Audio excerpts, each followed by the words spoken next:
My name is Adele. I am a composer, vocalist, and multi-instrumentalist. I'm currently based in Providence, Rhode Island. I go to school here for graduate school. And thanks for having me here. Very excited to speak with you. I'm working on a project which is more a longer term project, but it's related to universal design and haptic design. Haptic design is when you get the feedback by touch, by feel. And this is working toward making this program that is called Max MSP accessible. It's the software that a lot of composers these days use for creating electronics music. And unfortunately, it's not available or accessible for blind users. I'm legally blind, and I really wanted to work in that program, but it's not compatible at all. And my advisor here, Butch Robin, and I were working on a hardware software that will allow blind users to work with Max MSP. So I will share more on my website and social media. We're now working on a patent. And when we have it, then we can share more information about it. The other topic I worked on, that's Tatar traditional instruments. I'm Tatar ethnicity-wise. And the third topic I worked for my qualifying exams, that was analysis of pieces for solo, traditional instruments, and electronics. And that all works toward my future dissertation project.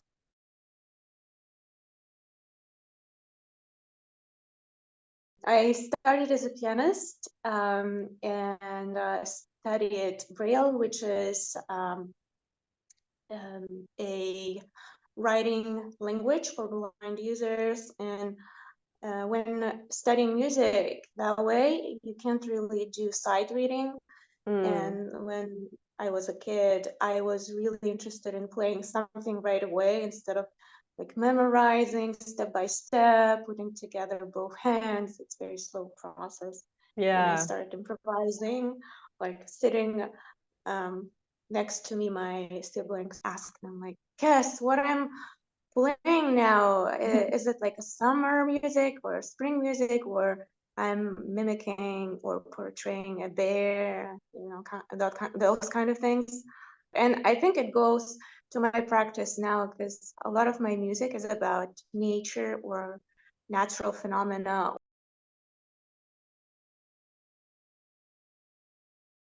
Yes, yes. And then from the tradition I grew up with, I spent a lot of time with my grandmother from my mom's side, and she was carrying the tradition. She grew up in a village, and she knew a lot of songs from Tatar tradition and stories and fairy tales and little superstitions. And she would sing those to me like songs or tell the stories. We would go to the forest near our town for walks, and I would listen to her voice and the surroundings as well. And so that's all kind of associated together to me, the tradition and the nature around me.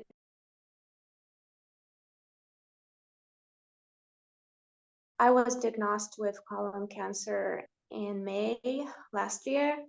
I've heard this a lot when people have some big diagnosis in their life.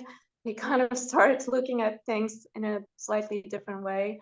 And I loved life always and appreciated things, my family, the work I do, the things I have access to, different things. But even more, I realized how wonderful things are, and that I want to enjoy the moment, the current moment. Often we are focused on things in our future, and I realized that I'm not as much enjoying the current moment and living that, like just enjoying little things. When writing the piece, what I did, I kind of captured the exact moment in time.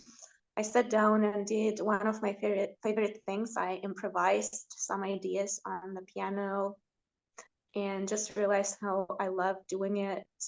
Those days were first days after my diagnosis, just going and be in the practice room. And to me, improvisation and sitting by the piano, which is my first musical friend, is like a meditation. And I feel moved, and I feel some emotions when improvising. Kind of, yeah, it feels interesting to me to just experience that space and time. I recorded my own improvisation after I worked out some ideas. It wasn't like the really first improv, but after some, I just captured kind of the flow I got with those ideas I had improvised. Then what I did, I instrumentated it. That was a good practice too, because when you have your days on chemo, specifically me, I couldn't really or didn't want to go anywhere because you feel kind of tired. Yeah, you can still do work, and I enjoy doing work because it gets you distracted, and I enjoy doing the things I like doing, but it will allow me to stay at home and do my work there, saving energy. And I can do both. I can write by the piano, but also I can write just out of my head, just working out the ideas. And so I was listening to the recording I made, my improvisation, and just was instrumentating it from the beginning to the end, step by step.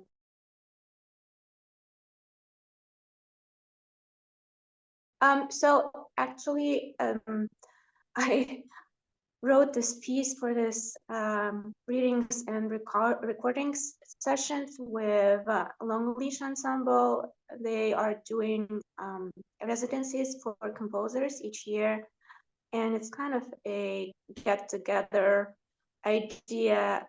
Usually it happens in a rural place where you share meals together, cook meals together, have conversations, share your music, and also work out some musical ideas. And so it's a piano trio ensemble, and they invited me for their last year's cycle, and that's why this is the instrumentation.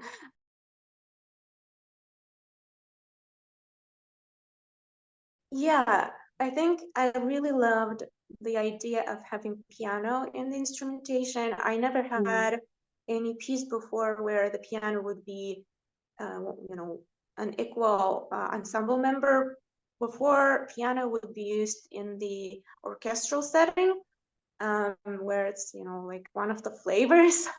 Yeah. And here I was very excited to go back to my old friend and just spend together with piano, to spend time together with piano and playing it again. I was really trying to make the piano sound somewhat new, because I associate with piano so much older repertoire, like sonatas I used to play, Haydn, Mozart, Beethoven, and I kind of tried to try the keys, try to get familiar with it in a new way, listening to the harmonies, vibrations, and little sound clashes, beatings that would, different pitches would create, to see how the violin and cello would be the part of this conversation. Also, what I do now a little different, and I tried to do it in this piece. For a while, I was creating more textural music with no really melodies in it, more like noise based or textures based. And here I wanted to combine two different things, melodies and also textures, and see how I can work both with thematic material and with more like textural material.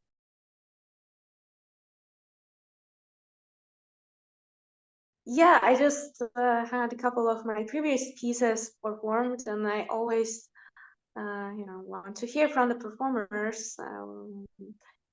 It's not like I'm gonna change everything based on what the performers say. It's both, composer and performer. But I still want to have that conversation going. And I've heard from some of the musicians like, oh, this is very cool, but maybe it would be cool to add melodies or something like for us, for instance, as violin players, like more melodic, so we can have our instrument to sing a little bit more. And I actually thought, oh, this is interesting because when I started writing music when I was, a kid or a teenager, it was so much melody based, and I love melodies. And I thought, oh, actually, that would be nice to go back to that and try more melodic things now, or combine it with noises and textures and see what happens.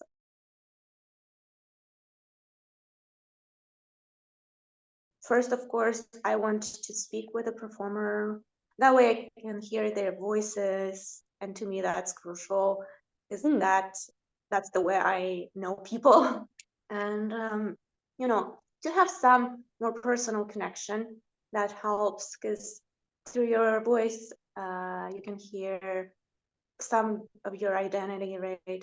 And then I would listen to the music they have done in the past, recordings of those musicians, and just through the conversation also you get to know each other a little better, and that way I can relate to the performer and to the specific collaboration more. Often we would have reading sessions while writing the piece. So then I can hear the feedback from the musicians and their suggestions.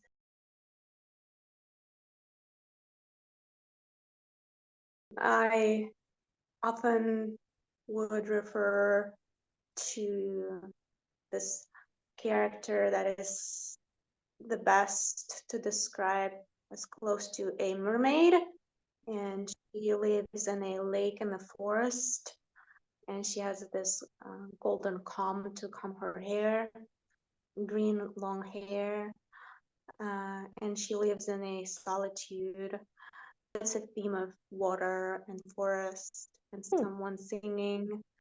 I have a piece that is called Tatar Folk Tales.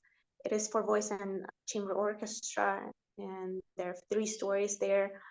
I never think like, oh, I'm gonna do a Tatar thing now. Specifically, it usually happens very naturally when I walk or do things, everyday things.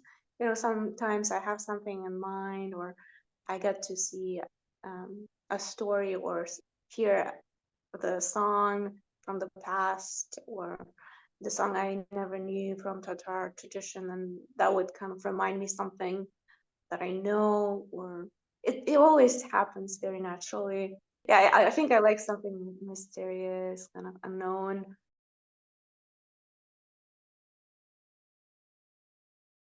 I am working toward my dissertation right now, gathering the material, ideas for it. I envision it as a piece for myself, where I can perform as a vocalist and multi-instrumentalist using Tatar traditional instruments. So there will be the electronics part, and that will reflect universal design ideas. And finally, there will be orchestra, which is one of my interests as well. I just love the palette it offers to you and so many possibilities. And that way combine 3 things: performing, Tatar traditional instruments, electronics, and orchestra, and see how all those things are going to work together. I have a couple of new recordings coming soon. I had this collaboration in the fall with a flute performer, so I'm gonna post that recording soon. It's about climate change. The piece is called Melting Glaciers. There will be a visual component as well, and somewhat accessible for people with low vision. It has high contrast in it, bright colors, and high resolution. So that's coming soon. And then hopefully there will be a recording posted of my collaboration with a pianist I work with in the fall as well. So stay tuned for that. And then I look forward to sharing more about the universal design hardware, software we developed. Thanks for watching. If you enjoyed this interview and want to see more like it, check out the 30x30x30 playlist on our channel. For more information about the 30x30x30 project, check out the website linked to the right.